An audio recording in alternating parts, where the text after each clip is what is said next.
Então, hoje falaremos sobre a autoridade do crente e o poder do nome de Jesus. Amém. Falaremos sobre a importância do nome de Jesus. É uma forma de refrescar a memória, o que é bom para todos nós. Preparar? Assim, a palavra grega para autoridade é exousia. Vamos todos falar um pouco de grego juntos. Qual é a palavra em grego? Exousia. O que isso significa? Força, habilidade. Os conceitos de competência, liberdade plena, autoridade legítima, jurisdição, poder soberano e a própria lei. Refiro-me à palavra grega exousia. Esta expressão aparece aqui, aparece ali e nós a encontramos repetidamente em diversos textos. Esta palavra específica que estamos analisando aqui tem tudo a ver com uma forma de autoridade que é formalmente delegada a alguém. Lembrem-se sempre, a autoridade deve sempre vir de alguém, ok? Alguém precisa te delegar. Quem tem autoridade te delega. Obviamente você pode perguntar, mas alguém pode ter autoridade em si mesmo? Tipo o chefe de uma empresa é a autoridade da sua empresa? Sim, na igreja o chefe é Deus. Então o único que pode delegar autoridade sobre as nações, sobre os demônios, sobre a cura é o próprio Deus. Ele é a autoridade. Portanto, essa palavra exousia significa alguém que te dá força, capacidade, competência, liberdade, autoridade. Ela te diz a jurisdição e, portanto, com o que tem a ver. Refere-se a essa autoridade delegada. A outra palavra que é usada como autoridade é dunamis, ou dunamis, que significa poder milagroso e habilidade. O que isso significa?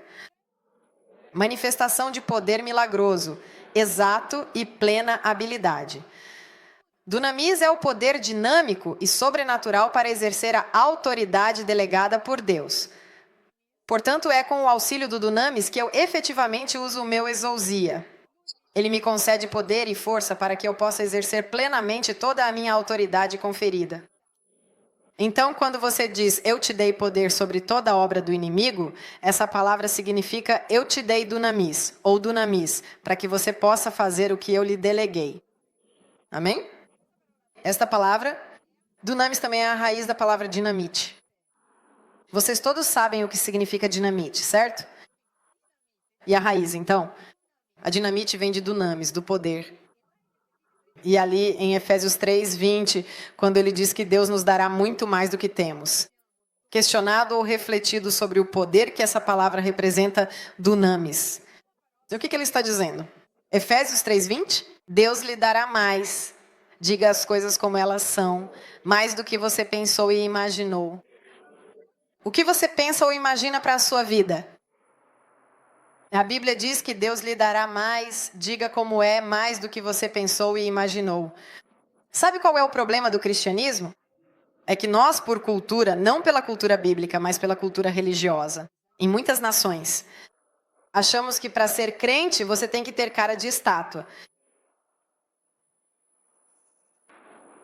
Ou seja, quando você conhece alguém, por exemplo, eu sou uma pessoa normal, me visto normalmente.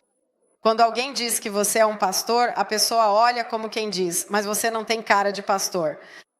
E eu digo, mas qual é a cara de pastor? Porque para um religioso, a cara tem que ser feia. Antes de tudo, tem que ser feia. Tem que ter cara de garoto de igreja, aqueles óculos de nerd. É assim mesmo? Minha pergunta para você e para mim é, quem quer parecer um perdedor? Me digam quem quer. Você olha e diz, aquele ali não sabe fazer nada. E fala e diz, 2 óculos e diz, que legal. Quando eu crescer, quero ser como você. Mal posso esperar para me parecer com você. Você vê uma pessoa e pergunta, como vai a sua vida? Tudo mal. Como está? Estou sempre deprimido. Tem dinheiro? Nenhum, de jeito nenhum.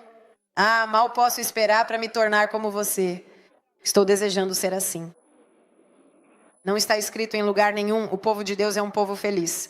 Ah, mas o sofrimento, quase todo o sofrimento que encontramos na Bíblia é sofrimento por perseguição. Porque quando você tem Cristo no seu coração, você é feliz mesmo em meio aos momentos difíceis. Se você não está feliz, não sei, alguém morreu, você está feliz? Não, mas você está em paz. Porque você sabe o que Deus diz. Porque você sabe que mesmo quando eu andar pelo vale da sombra da morte, tu estás lá comigo, Senhor. Você tem uma paz sobrenatural. Vocês viram esse massacre aqui na Suíça? Tem a mãe de um rapaz que disse que era crente. E a maneira como ela falou sobre a morte do filho dela era diferente de todas as outras pessoas. Eu sei que meu filho vive, eu sei, usei todo o tempo que pude com ele. E veja, eu sou uma mulher de fé. E entre ela e o desespero de todos os outros. Você percebia a diferença entre uma pessoa que tem fé e uma pessoa que não tem? Ah, mas não é que você não chore. Claro que chora, só que você chora de um jeito diferente. Você sabe a quem recorrer para chorar, o que é muito diferente. E você tem uma certeza e uma esperança em um Deus que existe, que sabe de tudo, que transforma tudo e que nada acontece sem que Ele saiba.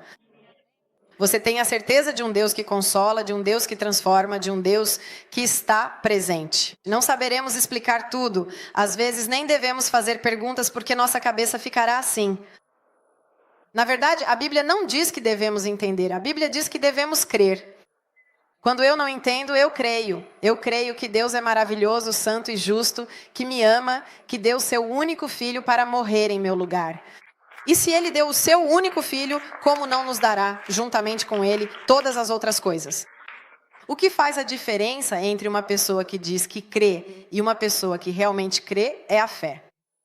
Porque temos um monte de igrejas, uma nação inteira que se diz crente, mas não crê de verdade. No momento difícil, começam a dizer, mas será que vai acontecer? Mas será assim mesmo? Mas porque uma pessoa que crê começa a dizer, com certeza vai acontecer, com certeza vai melhorar, com certeza Deus. Porque eu não quero apenas criar com a palavra, eu sei. Porque eu sei e sei que o meu Deus é especialista em transformar o luto em dança. A tristeza em alegria e problemas horríveis em bênçãos. Eu sou filha desse Deus e é esse Deus que eu prego. Amém? Isso tem a ver com fé. Ah, está tudo fechado? Não importa. No tempo perfeito de Deus as coisas acontecerão. Na verdade, nós não somos o povo que chuta portas. Se não se abre, nós continuamos. No momento em que Deus quiser, e quando se abre, você diz, ainda bem que não se abriu antes. Porque Ele sabe. Tudo e o momento são perfeitos. Adoro essa frase que os americanos usam, que diz que Deus nunca chega na hora, mas é sempre pontual. E eu acho isso maravilhoso porque Ele não chega na sua hora, mas quando Ele chega é na hora perfeita. E você reconhece porque sabe que Deus é Deus? Amém? Portanto, a palavra dunamis tem a ver com o poder que Ele lhe dá para exercer exousia, a autoridade que Ele lhe concedeu e dirá, assim como o Pai me enviou, eu os envio. Isto é exousia.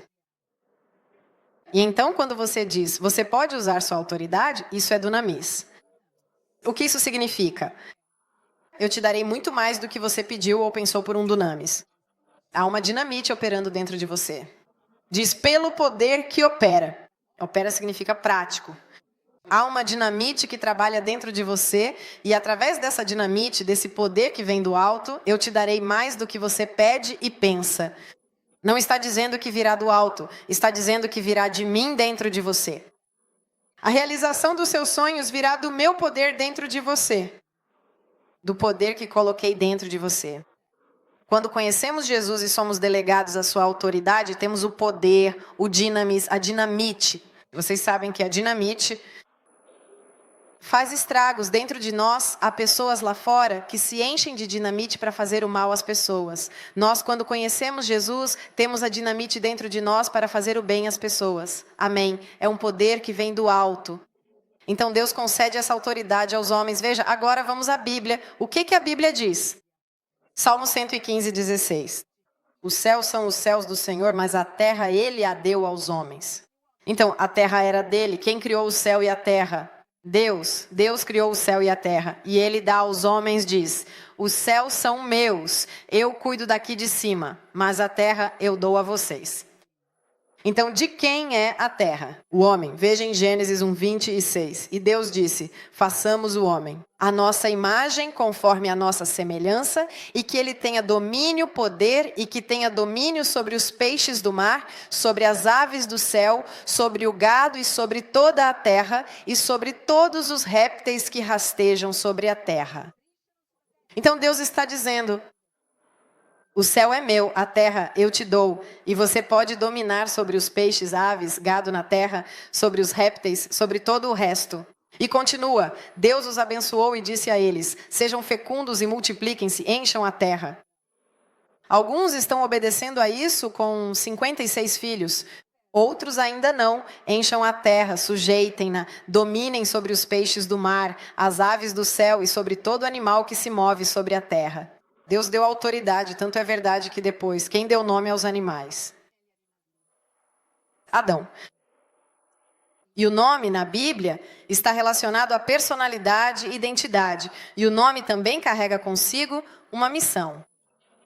No Antigo Testamento, eles não davam um nome ao acaso, só porque estava na moda. O que está na moda agora? Jacob, vamos colocar Jacob. O que está na moda agora? Geada, vamos colocar a geada? Não. O nome tinha a ver com a declaração de fé que os pais tinham em relação à criança. Portanto, quando o chamava de determinada forma, era porque estava dando um destino ao filho. Tem uma piadinha que não tem nada a ver, mas é muito engraçada. É sobre um índio, uma criança indígena que acorda de manhã e pergunta: papai, como é que damos nome às pessoas? E o pai indígena responde: é simples, quando a mãe dá à luz, a primeira coisa que vemos é assim que aquela pessoa se chama. Tipo, a primeira coisa, o pai sai da tenda e vê o sol nascente, então te chamamos de sol nascente. Se o pai sai e está tendo uma tempestade, eu te chamo de tempestade. E ele olha para ele e diz: por que você me pergunta isso, cachorrinho que faz cocô? De qualquer forma, cada cultura tem seu jeito, mas o nome na Bíblia estava relacionado à identidade e ao que você deveria fazer. Amém. Então, ele começou a dar o nome, começa a importância do nome. Eu sempre penso, como em Jó, parece que o hipopótamo é um dos primeiros animais. Não sei se vocês já leram, mas parece que o hipopótamo é o início das criaturas. Como ele fez para dar o nome? Olhou para o hipopótamo e daí nasceram muitas coisas. Então, continuamos aqui, Salmo 8, do versículo 3 ao 5. Quando considero os teus céus, obra dos teus dedos, a lua e as estrelas que tu dispuseste, o que é o homem? Por que te lembras dele? Tipo, perto das estrelas, do sol, o homem não é nada, e o filho do homem, por que te importas com ele? E, no entanto, tu o fizeste um pouco menor do que Deus, porque a palavra aqui é Elohim, que significa um pouco inferior. Aos anjos, de fato, algumas traduções dizem um pouco inferior aos anjos, porque a palavra Elohim é uma palavra composta que pode ser usada tanto para Deus quanto para seres celestiais. Portanto, em algumas traduções, você verá que está escrito um pouco menor que os anjos, mas também pode ser traduzido como um pouco menor que Deus. Na minha tradução, aqui está um pouco menor que Deus. E, no entanto, tu o fizeste um pouco inferior e o coroaste de glória e de honra. A pergunta do salmista é: mas o homem? Ou seja, eu olho para as estrelas, o sol, a lua, o mar, mas o homem, comparado a tudo isso, não é nada. E, no entanto, Deus escolheu o homem para colocar nele o seu amor, o seu afeto, e para fazer com que dominássemos sobre tudo. Quando você estuda esta história da salvação, entende que havia um anjo chamado Lúcifer, o anjo da luz, que em Ezequiel diz que enquanto ele caminhava, veja que beleza era essa, enquanto ele caminhava, a música saía dele. Na verdade, ele era um músico.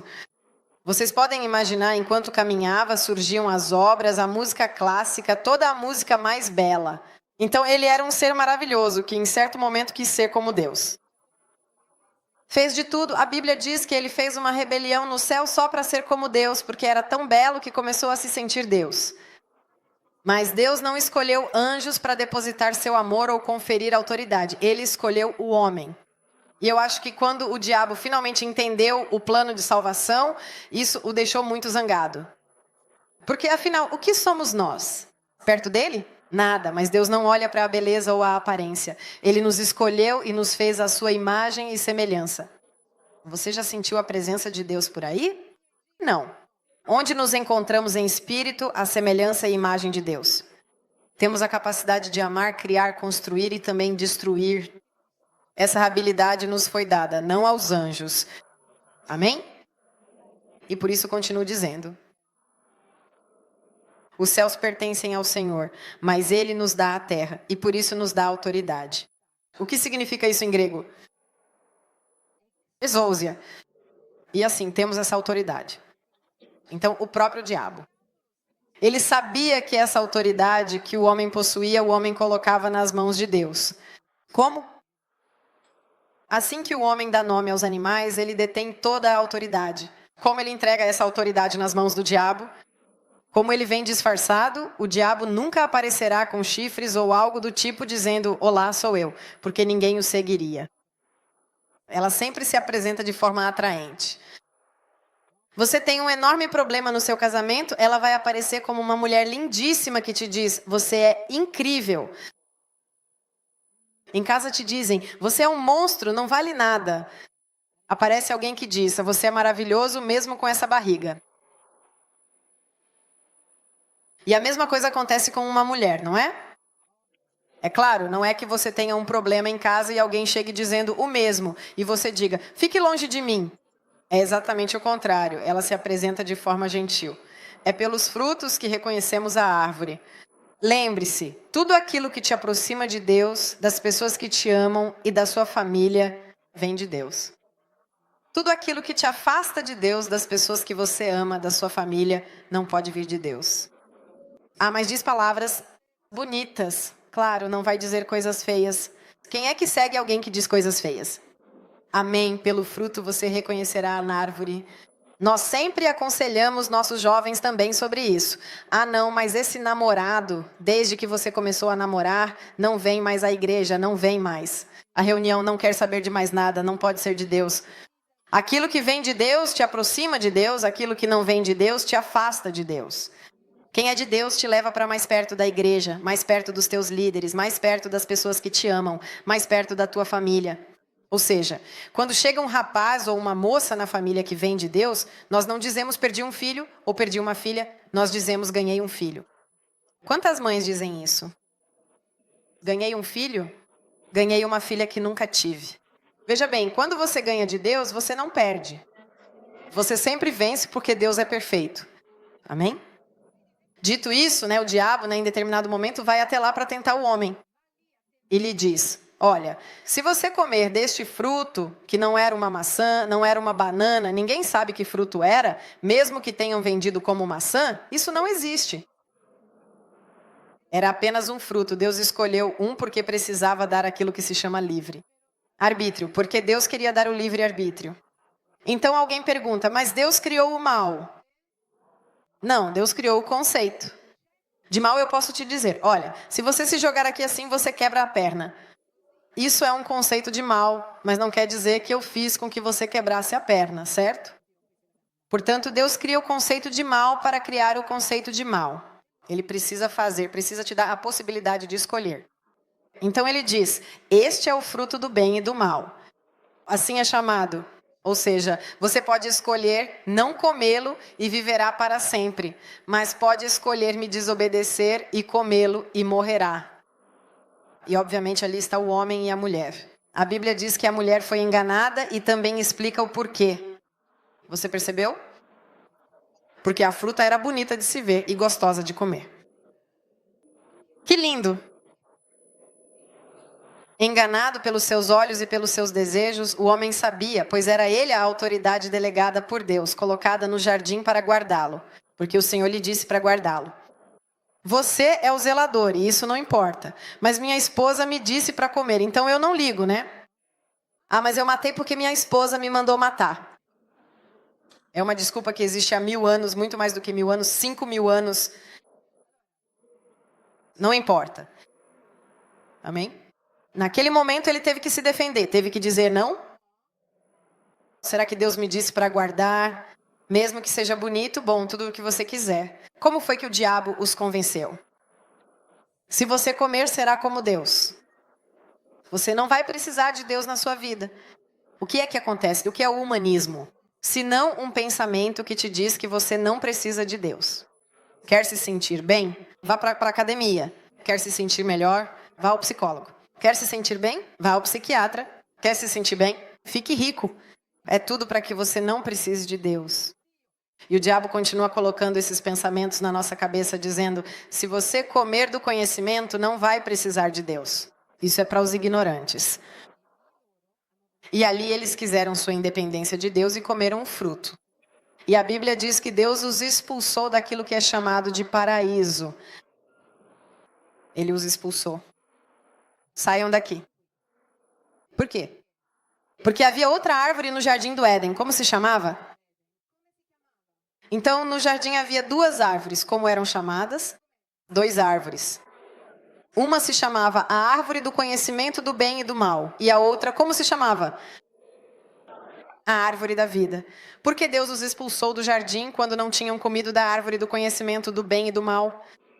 Está escrito assim porque se eles comessem da árvore da vida, que era aquela que te fazia viver para sempre, eles teriam vivido para sempre longe de Deus e para sempre no pecado. E eu não queria isso, porque assim que esse caos aconteceu, ele criou imediatamente uma solução. E disse à serpente que naquele momento o diabo estava vestido de serpente. Ele disse: eu colocarei inimizade entre você e a mulher, entre a sua descendência e a dela. E ali já estava falando de Jesus, dizendo que a descendência da mulher esmagaria a cabeça do diabo. Esta é a igreja, esta é a autoridade que nós temos, a autoridade de esmagar a cabeça do diabo e de ir contra todas as obras. Obra do mal que existe no mundo, na nossa vida e na nossa casa. Nós temos essa autoridade e Deus já sonhou com essa autoridade em Gênesis. Amém? Mas observem o diabo, como ele sabia que tinha essa autoridade quando Jesus veio à terra. Lucas 4, 5, 6. Ele diz isso, né? O diabo o levou, eu lhe mostrei por um instante todos os reinos do mundo e lhe disse, essa é a tentação de Jesus.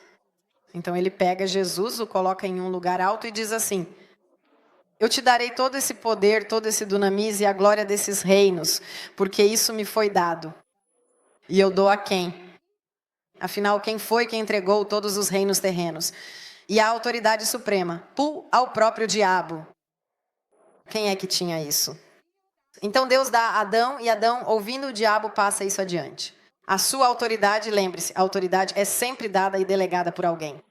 E ele dizia, agora eu tenho, olha Jesus, o Filho de Deus, se você se prostrar diante de mim, eu te dou tudo isso.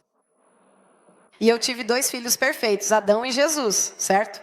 2 filhos gerados por Deus. Qual é a diferença entre um e o outro?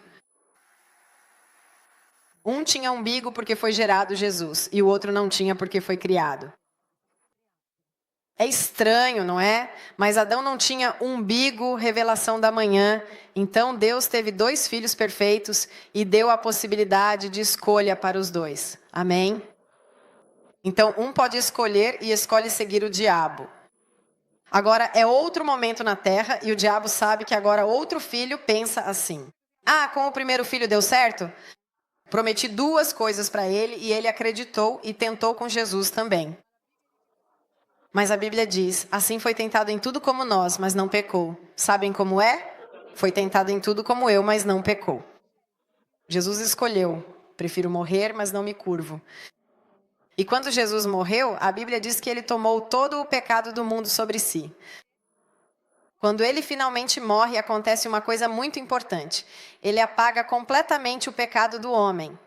Porque logo depois que Caim e Abel morreram, e após todos os outros acontecimentos, a Bíblia nos diz claramente que Deus, em sua infinita misericórdia, permite que Adão e Eva tenham ainda um outro filho para continuar a linhagem humana.